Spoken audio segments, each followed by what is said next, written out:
Hey guys, welcome to agent Kim episode 8. మీరు కనుక నా ఛానల్కి సబ్స్క్రైబ్ చేసుకోకపోతే కంపల్సరీ చేసుకోండి అండ్ ఈ వీడియోని లైక్ కూడా చేయండి.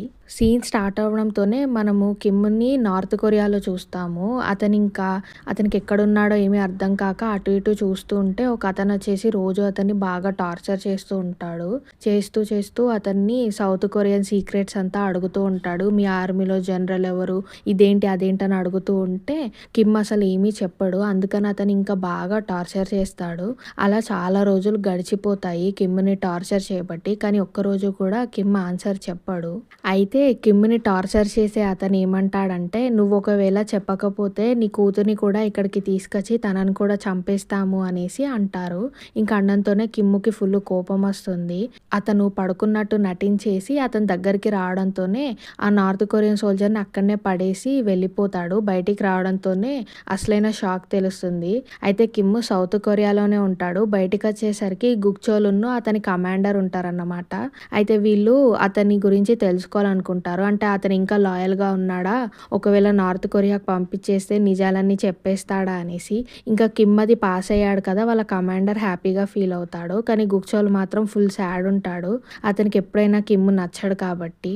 ఇంకప్పుడు కిమ్ వాళ్ళ కమాండర్ అతనికి ఒక ఆఫర్ ఇస్తాడు. నువ్వు ఒక పని చేసి పెడితే నేను నీకు ఒక కొత్త ఐడెంటిటీని ఇస్తాను, నీ కూతురికి కూడా ఒక కొత్త గుర్తింపుని ఇస్తాను, మీరు ఇంకా వెళ్ళేసి హ్యాపీగా బతకచ్చు, మీరు మళ్ళీ నార్మల్ అయిపోవచ్చు అనేసి చెప్పడంతోనే కిమ్కి మళ్ళీ ఆశ పుడుతుంది తన కూతుర్ని కలవాలి అనేసి. ఇంకా దానికి కిమ్ ఒప్పుకుంటాడు. నేను ఏదైనా చేస్తాను నా కూతుర్ని కలవడానికి అనేసి అంటాడు. అప్పుడు కమాండర్ ఒక విషయం చెప్తాడు. అయితే కొన్ని రోజులలో నార్త్ కొరియాకును సౌత్ కొరియాకి ఏదో మీటింగ్ జరగబోతుందన్నమాట. అయితే ఈ మీటింగ్ జరిగే ముందే ఒక నార్త్ కొరియన్ అతను సౌత్ కొరియాకి వచ్చాడు. మనం అతని నుంచి సీక్రెట్స్ అవన్నీ లాగాలి, కానీ ఆ సీక్రెట్స్ అవన్నిటి బదులు అతను మనల్ని సేఫ్టీ అడిగాడు. సో ఆ సేఫ్టీ నువ్వే ఇవ్వాలి, అతన్ని జాగ్రత్తగా చూసుకోవాలనేసి కిమ్కి చెప్తాడు. ఇంకా కిమ్ దానికి ఒప్పుకుంటాడు. ఇంకా కిమ్ మింజీ సేఫ్గా ఉందా లేదా అనేసి అడిగితే అప్పుడు వాళ్ళ కమాండర్ తను సేఫ్గానే ఉంది, తను మాతోనే ఉంది అని చెప్తాడు. అయితే వీళ్ళు మింజీని కూడా అక్కడ నుంచి తీసుకెళ్ళిపోతారు అన్నట్టు. నెక్స్ట్ మనం మింజీని చూస్తాము. తన ఇంటి నుంచి వీళ్ళ మెయిన్ క్వార్టర్స్కి తీసుకెళ్తూ ఉంటారు. తీసుకెళ్లేటప్పుడు మింజీ అడుగుతుంది, మా నాన్నకి ఎలా ఉంది, మా నాన్న బాగానే ఉన్నాడా అనేసి. అంటే దానికి గుక్చోలు, మీ నాన్న బాగానే ఉన్నాడు, నువ్వేం టెన్షన్ పడకు అనేసి అంటాడు. అప్పుడు మింజీ, నేను ఎప్పుడు కలుస్తాను మరి మా నాన్నని అనేసి అంటుంది. గుక్చోలు, అది మీ నాన్న మీద డిపెండ్ అయి ఉంటుంది, మీ నాన్న ఎంత ఫాస్ట్గా పని కంప్లీట్ చేస్తే నువ్వు అంత ఫాస్ట్గా కలవగలుగుతావు అనేసి అంటాడు.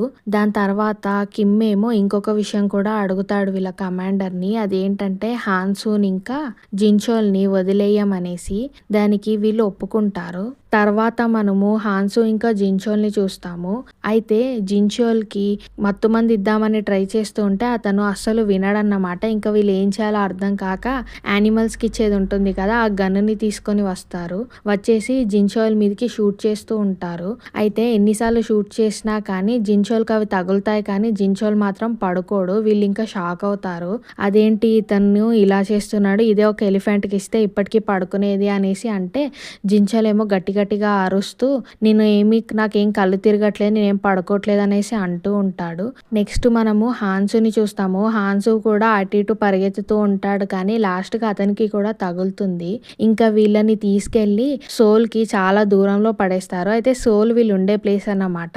అయితే చాలా దూరంలో పడేసేసరికి హాన్సు ఇంకా జిన్చోల్ షాక్ అవుతారు, ఏంటి వీళ్ళని ఇంత దూరంలో పడేశారు అనేసి. ఇంకా వీళ్ళ దగ్గర ఏమీ డబ్బులు కూడా ఉండవు. వీళ్ళిద్దరికి ఏం చేయాలో అర్థం కాదు. అయితే ఇదంతా గుక్చోల్ చేసిన పని అన్నమాట. గుక్చోల్ వీళ్ళ మీద కోపంతోని కావాలనేసి వీళ్ళని దూరంగా పడేస్తాడు. నెక్స్ట్ మనము కాంగ్చాన్ని చూస్తాము. అతను ఇంకా ఆ రోజు కిమ్ముతో అయిన గొడవ గురించి ఆలోచిస్తూ ఉంటాడు, అతనికి ఎంత అవమానం జరిగింది అనేసి. ఇదే టైంకి అతనికి అసెంబ్లీమెన్ నుంచి మెసేజ్ వస్తుంది కలుద్దామనేసి. అతను వెళ్తాడు. అయితే ఇప్పుడు నార్త్ కొరియాకును సౌత్ కొరియాకి మధ్యలో ఒక మీటింగ్ జరుగుతుంది కదా. అయితే ఈ మీటింగ్ జరిగేది జూహాక్ కన్స్ట్రక్షన్స్లో. అంటే కాంగ్‌చాన్ యొక్క కంపెనీలో జరుగుతుందనమాట. అయితే దాని గురించి వీళ్ళు డిస్కస్ చేస్తూ ఉంటారు. ఇంకా అది కొన్ని రోజుల్లోనే ఉంది అనేసి మనకు తెలుస్తుంది. నెక్స్ట్ సీన్‌లో మనము జిన్‌చోల్‌ని చూస్తాము. జిన్‌చోల్ చాలా దూరం నుంచి అతని ఇంటి దాకా నడుచుకుంటూ వస్తాడు. ఇంక ఇంటి లోపలికి లాస్ట్‌కి వెళ్ళిపోయేసరికి తన కూతురు ఉంటుంది. దాబిన నేను వచ్చేసాను అనేసి అంటే, దాబిన అసలు నువ్వు ఎక్కడికెళ్ళావని, ఎక్కడి నుంచి వచ్చావనేసి అంటుంది. యాక్చువల్లీ తను ఇంకా రియలైజ్ కూడా అవ్వదు వాళ్ళ నాన్న ఇన్ని రోజుల నుంచి ఎక్కడికో వెళ్ళాడు అనేసి. అయితే ఇంకా జిన్‌చోల్ ఫుల్ ఫీల్ అయిపోతాడు. అతను ఇంకా ఫీల్ అయ్యేటప్పుడు దాబిన్ తన ఫేస్‌ని వాళ్ళ నాన్న డ్రెస్ మీద చూస్తుంది. ఇంకా తనకి ఫుల్ కోపం వస్తుంది. ఇంకా నీ షర్ట్ మీద ఎందుకు నా ఫోటో వేసుకొని అలా తిరుగుతున్నావు అనేసి తనకు కోపం వచ్చేసి అక్కడి నుంచి వెళ్ళిపోతుంది. జిన్‌చోల్ ఏమో నాకు ఆకలేస్తుంది అని అక్కడే పడిపోయి బొర్లుతూ ఉంటాడు. అప్పుడే తన వైఫ్ కూడా వస్తుంది. ఇంకా జిన్‌చోల్ నాకు ఫుడ్ పెట్టు అనేసి అంటూ ఉంటే, నువ్వు ఫస్ట్ స్నానం చేసి రా అనేసి అంటుంది. అప్పుడు జిన్‌చోల్ ఏంటి నాకెందుకు ఇలా జరుగుతుంది అనేసి అంటూ ఉంటాడు. నెక్స్ట్ మనము కిమ్‌ని చూస్తాము. అయితే కిమ్ ఆ నార్త్ కొరియా అతను సౌత్ కొరియాకి రాబోతున్నాడు కదా! అతన్ని తీసుకోవడానికి వెళ్తాడు. అయితే అక్కడికి వెళ్ళేసరికి అది ఎవరో కాదు అతని బాస్ అని తెలుస్తుంది. నార్త్‌లో ఉన్నప్పుడు అతనికి ఒక బాస్ ఉంటాడు కదా! రుయింగ్ అనేసి. అయితే అది అతనే అన్నట్టు. అతను కిమ్‌ని చూసేసి హాయ్ కిమ్ చాలా రోజులైంది నిన్ను కలిసి అని అనడంతోనే కిమ్ షాక్ అవుతాడు. నువ్వేంటి ఇక్కడున్నావు అనేసి అంటాడు. అప్పుడు మనకి రుయింగ్ పాస్ట్‌ని చూపిస్తారు. అయితే రుయింగ్ ఒక అతన్ని పంపిస్తాడు కదా కిమ్‌ని పంపించడానికి. దానికి రుయింగ్ హయ్యర్ అప్స్ అంతా ఫుల్ కోపంగా ఉంటారు. నాకు చెప్పకుండా నువ్వు ఎవరో మన స్పైని ఎందుకు పంపించావు అనేసి. కానీ రుయింగ్ మాత్రము నాకు కిమ్‌ని చంపాలి, నాకు అదే కావాలి అనేసి అంటాడు. ఇంకా అప్పుడు వాళ్ళ కమాండర్ వాళ్ళకి ఫుల్ కోపం వస్తుంది. అతను వీళ్ళ మాట వినట్లేదు అనేసి. అందుకనేసి రుయింగ్‌ని ఎలా అయినా కానీ అతని ప్లేస్‌లో నుంచి తీసేయాలని అనుకుంటారు. అందుకనేసి కొంతమంది అతని దగ్గరికి వెళ్ళిపోయి నువ్వు హయ్యర్ అప్స్ మాట వినకుండా ఉన్నందుకు నిన్ను ఇక్కడ నుంచి తీసేస్తున్నాము నీ పొజిషన్ నుంచి అనేసి అంటారు. అయితే రుయింగ్ అక్కడున్న నార్త్ కొరియన్ వాళ్ళనే చంపేసి అక్కడ నుంచి పారిపోతాడు. ఈ విషయం అంతా కిమ్‌కి చెప్తాడు. అయితే కిమ్‌కి ఇంకేం చేయాలో అర్థం కాదు. ఎందుకంటే అతను ఇప్పుడు ఇన్ని రోజుల నుంచి అతని శత్రువునే కాపాడాల్సి వస్తుందనేసి. కానీ కిమ్‌కి తర్వాత గుర్తొస్తుంది అతను తన కూతుర్ని కాపాడాలి అనేసి. అందుకే అతను ఇంకా ఎలా అయినా కానీ రుయింగ్‌ని కాపాడాలనేసి అనుకుంటాడు. ఇంకా అతను ఒక ఫారెస్ట్‌లో ఉన్న ఒక ఇంటికి రుయింగ్‌ని తీసుకెళ్తాడు. అయితే అక్కడ నెయిబరును సాంగా కూడా ఉంటారన్నమాట ఇతన్ని కాపాడడానికి. అయితే వీళ్ళు ఇంక ఇంటి లోపలికి వెళ్ళి రూమ్స్ అవన్నిటిని క్లోజ్ చేసేస్తారు. కర్టెన్స్‌ని క్లోజ్ చేసేసి సీసీటీవీస్ అవన్నీ కూడా సెటప్ చేస్తారన్నమాట. రుయింగ్ మాత్రం ఫుల్ హ్యాపీగా ఉంటాడు ఏం పట్టించుకోకుండా. అతను స్నానం చేసేసి పడుకుంటాడు. అయితే ఇప్పుడే మనకు ఒక సీన్‌ని చూపిస్తారు. అయితే ఒక ఎస్‌డీ కార్డ్ లాంటి దాన్ని రుయింగ్ అతని బాడీని కట్ చేసి దాని లోపల పెట్టుకుంటాడన్నమాట. సో దీని ఇంపార్టెన్స్ ఏంటి అన్నది మనకు తర్వాత తెలుస్తుంది. ఇంకా రుయింగ్ అంత హ్యాపీగా ఎంజాయ్ చేస్తుంటే కిమ్ మాత్రం కొంచెం ఆలోచనలో పడిపోతాడు. ఎందుకంటే లాస్ట్ టైము అసలైన కోడ్ 66 చనిపోయింది రుయింగ్ వల్లనే అని కిమ్‌కి తెలుస్తుంది కదా! సో అతనికి అతని మీద చాలా పగుంటుంది. నెక్స్ట్ మనము కాంగ్‌చాన్‌ని చూస్తాము. ఈ కాంగ్‌చాన్ వైస్ మినిస్టర్‌తో మాట్లాడుతూ ఉంటాడు ఈ మీటింగ్ గురించి. మాట్లాడుతూ ఉన్నప్పుడు అతను కిమ్ గురించి కూడా అడుగుతాడు అన్నట్టయితే అసలు కిమ్ ఎవరు అనేసి కాంగ్‌చాన్ అడిగితే అప్పుడు వైస్ మినిస్టర్ చెప్తాడు అతను ఒక నార్త్ కొరియన్ స్పై, అతను చాలా డేంజరస్ అనేసి. అయితే ఇప్పుడు అతను ఎక్కడున్నాడో చెప్పు అనేసి అడిగితే ఆ మినిస్టర్ చెప్పాలా వద్దా అనేసి ఆలోచిస్తూ ఉంటాడు. ఇంకా అతను ఈ విషయం కూడా చెప్పేస్తాడు నార్త్ నుంచి ఒక మనిషి వచ్చాడు అతన్ని కిమ్ కాపాడుతున్నాడు అనేసి. అయితే కాంగ్‌చాన్ అతను ఎక్కడున్నాడో చెప్పు అని అంటే దానికి ఈ వైస్ మినిస్టర్ చెప్పేస్తాడు వాళ్ళ ప్లేస్‌ని. తర్వాత మనము హాన్సునిన్ను జిన్‌చోల్‌ని చూస్తాము. వాళ్ళు చాలా సాడ్‌గా ఉంటారన్నమాట. ఎందుకంటే లాస్ట్ టైము హాన్సు టైకాండో క్లాస్‌కి వచ్చేసి పెద్ద ఫైట్ చేసి షూటింగ్‌లు చేస్తారు కదా! అయితే పిల్లలంతా భయపడి వాళ్ళ పేరెంట్స్ కూడా భయపడిపోతారు. ఇంకా అతని క్లాస్‌కి ఎవ్వరూ రారు. జిన్‌చోల్ దగ్గరేమో అతను అండర్ గ్రౌండ్‌లో పెట్టుకున్న గన్స్ అన్నిటిని పోలీసులు వచ్చేసి తీసుకెళ్ళిపోతారు. అయితే వీళ్ళు కిమ్‌ని తిట్టుకుంటూ ఉంటారన్నమాట. ఈ కిమ్ వల్లే ఇదంతా జరిగింది అనేసి. అప్పుడు హాన్సు అంటాడు ఏదైనా కానీ కిమ్ సేఫ్‌గా ఉంటే బావుండు. అతను ఎక్కడున్నాడో కూడా తెలీదనేసి వీళ్ళు మాట్లాడుకుంటూ ఉంటారు. అయితే అప్పుడే హాన్సుకి కాల్ వస్తుంది పోలీసుల నుంచి. అయితే పోలీసులు ఏదో చెప్తే అప్పుడు హాన్సు అక్కడి నుంచి లేచి వెళ్ళిపోతూ ఉంటే అప్పుడు జిన్‌చోల్ ఏమైంది అనేసి అడిగితే పోలీసులు కాల్ చేశారు నా కొడుకు గురించి అనేసి అంటే అప్పుడు ఏంటి నీ కొడుకుని ఎవరైనా బుల్లీ చేస్తున్నారా అనేసి అంటే అప్పుడు హాన్సు అంటాడు నా కొడుకే పెద్ద బుల్లీ అతనే అందరిని కొడతాడు అనేసి. ఇంకా హాన్సు అక్కడికి వెళ్ళిపోయాక జించోల్ హ్యాపీగా ఫీల్ అవుతాడు. హమ్మయ్య! నాకు కూతురుంది అనేసి.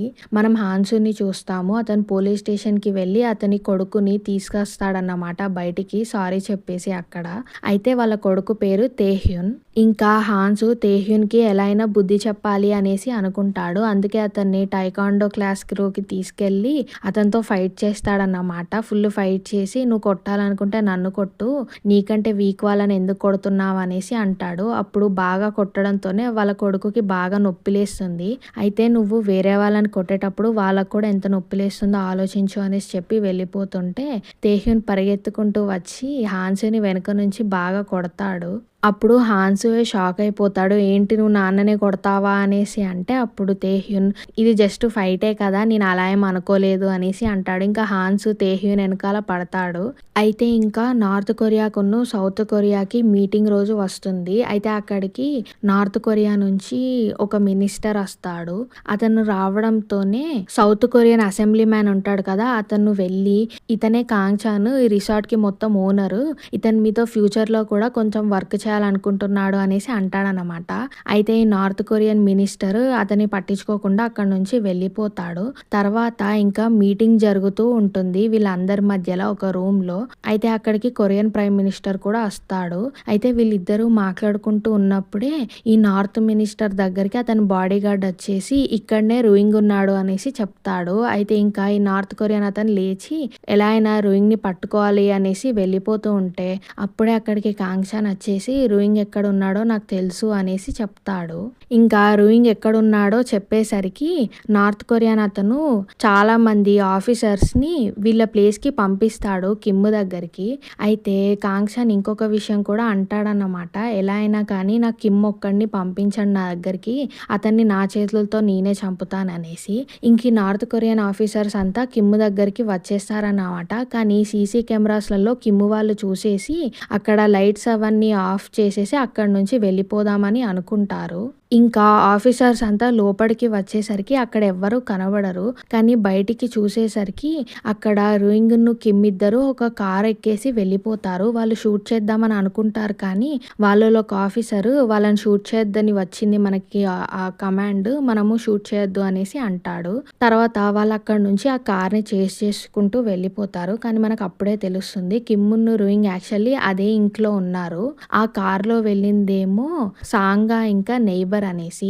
అయితే కిమ్ అడుగుతాడు "నిన్ను వాళ్ళు ఎందుకు చంపలేదు? నీ దగ్గర ఏదో సీక్రెట్ ఉంది కదా" అనేసి అంటే అప్పుడు రూయింగ్ అంటాడు "అవును నా దగ్గర చాలా సీక్రెట్స్ ఉన్నాయి వాళ్ళవి అండ్ అవి ఎవ్వరికీ తెలీదు" అనేసి అంటాడు. అయితే రూయింగ్ దగ్గర ఏదో క్లాసిఫైడ్ ఇన్ఫర్మేషన్ ఉంటుందన్నమాట. అది ఎవ్వరికీ తెలీదు. ఇంకా కిమ్ రూయింగ్‌ని వేసుకొని అతను వేరే సైడ్ వెళ్ళిపోతాడు. అప్పుడే అతనికి సాంగా కాల్ చేసి "మీరు ఇప్పుడు ఎక్కడికి వెళ్తున్నారో చెప్పండి" అనేసి అంటే అప్పుడు కిమ్‌కి అర్థమైపోతుంది ఎవరో వీళ్ళు ఇన్ఫర్మేషన్‌ని లీక్ చేస్తున్నారనేసి. అందుకే కిమ్ ఏం చేస్తాడు "ఇప్పటికైతే నేను ఎవ్వరికి ఎక్కడికి వెళ్తున్నానన్నది చెప్పను. మనం తర్వాత చూసుకుందాం ఇది. ఎందుకంటే ఎవరో అన్నీ తెలుసుకుంటున్నారు" అనేసి చెప్తారు. ఇంకా కాంగ్‌చాన్ దగ్గరేమో ఈ ఆఫీసర్స్ అందరూ వచ్చేసి నార్త్ కొరియన్ మినిస్టర్‌కి చెప్తారన్నమాట. ఇలా రూయింగ్ తప్పించుకున్నాడు అనేసి. అప్పుడు కాంగ్‌చాన్ ఇతనికి ఏదో ఐడియా ఇస్తాడు. అదేంటి అన్నది మనకు తెలీదు. కానీ లాస్ట్‌కి గుక్చోల్‌కి మాత్రం కాల్ వెళ్తుంది. ఇక్కడ కిమ్మును రూయింగ్ ఏమో సోల్‌కి వెళ్తారు. వెళ్ళిపోయి హాన్సును జించోల్ ఉన్న దగ్గరికి వెళ్తారన్నట్టు. హాన్సును జించోల్ ఏమో హ్యాపీగా కూర్చొని తింటూ ఉంటారు. వాళ్ళు కిమ్ముని చూసి "ఏంటి నువ్వు ఇన్ని రోజుల తర్వాత వచ్చావనేసి" అడుగుతుంటే అప్పుడే రూయింగ్ కూడా లోపలికి వస్తాడు. వచ్చేసి రూయింగ్ అంటూ ఉంటాడు "మీరంతా ఎంత పవర్‌ఫుల్లో ఒకప్పుడు మీరు నార్త్ కొరియాని మొత్తం భయపెట్టారు మీ వల్ల" అనేసి మాట్లాడుతూ ఉంటే హాన్సు ఇంకా జించోల్ మాత్రం అతనితో సరిగ్గా మాట్లాడరు. ఇదే టైంకి అక్కడికి చాలా మంది సౌత్ కొరియన్ ఆఫీసర్స్ అంతా వస్తారు. అందులో గుక్చోల్ కూడా ఉంటాడు. అయితే గుక్చోల్ వచ్చేసి "మీ ఇద్దరిని నేను ఇప్పుడు నార్త్ కొరియాకి పంపిస్తున్నాను. నువ్వు ఫెయిల్ అయ్యావు కిమ్. ఇంకా నువ్వు జీవితంలో నీ కూతుర్ని కలుసుకోలేవు" అనేసి అంటాడు. అయితే కిమ్ తప్పించుకుందాం అనేసి ట్రై చేస్తూ ఉంటే అప్పుడు గుక్చోల్ మింజీది చూపిస్తాడన్నమాట సీసీ కెమెరా. మింజీ యాక్చువల్లీ వీళ్ళ దగ్గరే ఉంటుంది కదా! అయితే తను కిమ్ కోసం వెయిట్ చేస్తూ ఉంటుంది. ఇంకా అది చూపించేసరికి కిమ్ ఏం చేయలేకపోతాడు.